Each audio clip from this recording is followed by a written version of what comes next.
Chers joueurs, ici et bienvenue dans cette dégustation de Roné, un Races of New Era de Stepan Stefanic.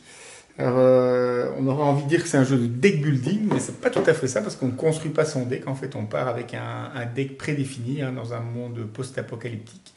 Et donc on va en gros essayer de taper l'autre et de montrer qui est le plus fort. On peut jouer également ce qu'on a fait 2 contre 2. Donc ça c'est assez amusant puisqu'on a les deux jeux ensemble, on va dire, la même zone de jeu sur la zone de bagarre. Alors la base du jeu, donc cartes, on part avec 24 cartes à 1 contre 1 ou 36 cartes à 2 contre 2.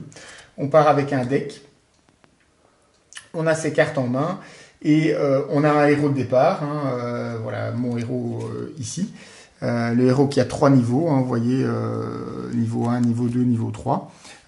Et on va pouvoir placer des unités, mettre des technologies, jouer des tactiques pour pouvoir attaquer l'adversaire, infliger des dégâts. Alors la particularité, comme j'ai dit, on a envie de dire que c'est un deck building, mais non, parce que on part avec son deck prédéfini au départ, 24 ou 36 cartes. Et chaque fois qu'on se voit infliger un dégât par l'adversaire, eh bien, on va devoir enlever soit une carte de sa main, on aura pioché des cartes via différents moyens, soit une carte justement de son deck. Et quand on n'a plus aucune carte dans son deck ni dans sa main, eh bien, on a perdu la partie. Donc c'est un petit peu inversé par rapport à d'habitude. Alors on va, pour pouvoir placer les cartes, eh bien l'équivalent, on va dire, de la mana dans Magic ou d'autres jeux équivalents, est représenté ici par l'eau, vu qu'on est dans un monde post-apocalyptique, l'eau est très importante.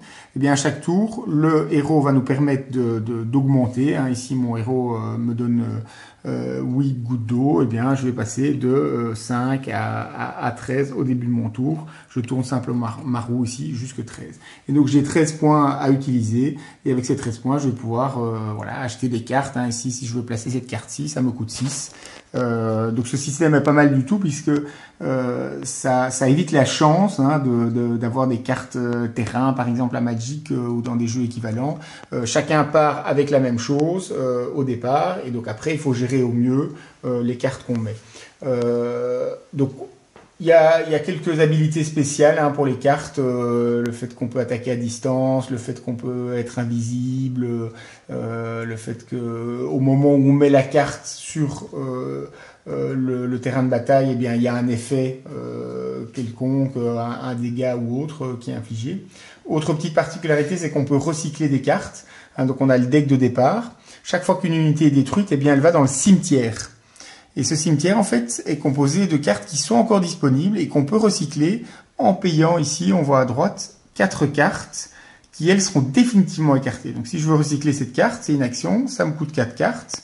Donc, je la remets dans mon jeu ici, et je la mets directement tapée, je vais expliquer après, comme ceci.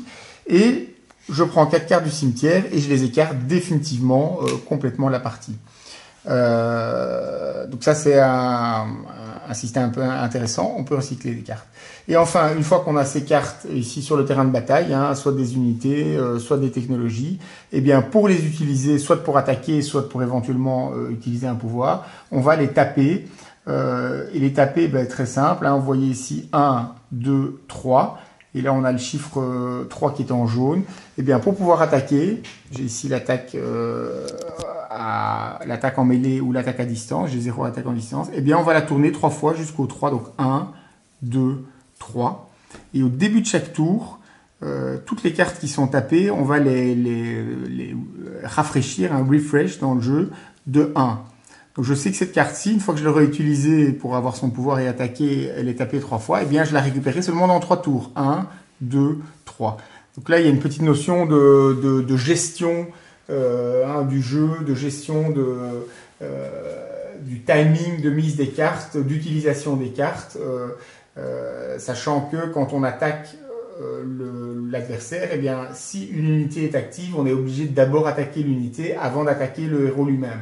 Donc, ce qui permet d'infliger des dégâts. Donc ça, c'est un aspect qui est pas mal. Voilà en gros le jeu. Donc sinon assez classique dans le fonctionnement, affrontement, équivalent deck. Probablement un petit peu trop long par rapport au type de jeu annoncé 35-45 minutes. À 4, on a clairement mis beaucoup plus de temps, et même à 2, on pense que c'est quand même nettement plus long que 35-45 minutes. Mais sinon, voilà, si vous aimez l'affrontement entre deux decks dans un monde post-apocalyptique, eh bien, Roné est peut-être fait pour vous.